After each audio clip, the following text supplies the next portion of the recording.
Next, let's actually move the paddle with the key down here. So let's remove this alert, and we're going to say we want to call the paddle, and we want to say move left. We don't know what the paddle is, so let's put it in our constructor. And in our index.js file, let's pass the paddle to our input handler. Alright, now we need to create the move left function on our paddle. So let's say here move left. And what's going to happen here? Let's say the paddle has a max speed. Let's set it to 10. And the current speed that it is moving is 0. Alright, so when we move left, we want this speed to be equal to negative max speed. So it'll be moving at negative 10 pixels per second. In our update function, we now want to say this.position.x plus this.speed. So when we tell it to move left, the speed becomes negative 10, and then when we update, the x position gets moved a minus 10 amount. Let's try it out. There we go. So the paddle's moving. I want to slow it down a little bit here, maybe move it to 7. And the other issue is, once it gets to the edge of the screen, it keeps going. We want it to make sure that it cannot leave the bounds of our game.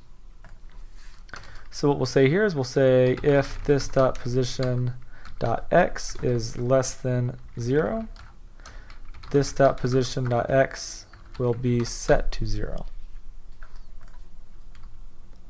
There we go. Now it stops when it hits the edge of the screen. Now all we have to do is do our move right and we'll be done. So right here we'll say paddle.moveRight. Go into our paddle class, make a move right function. This.speed equals this.max speed. So it sets it to the positive 7 we have here. Whoops, let's refresh that.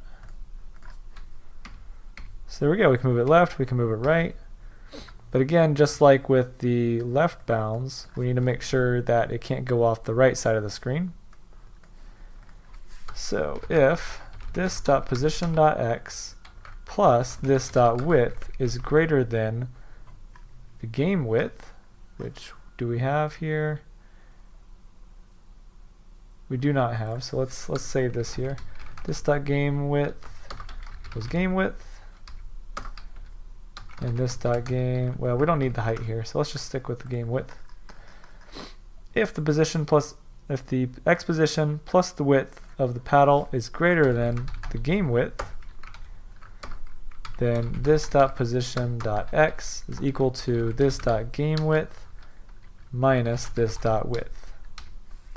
Now, does that make sense? Let's move it to the right.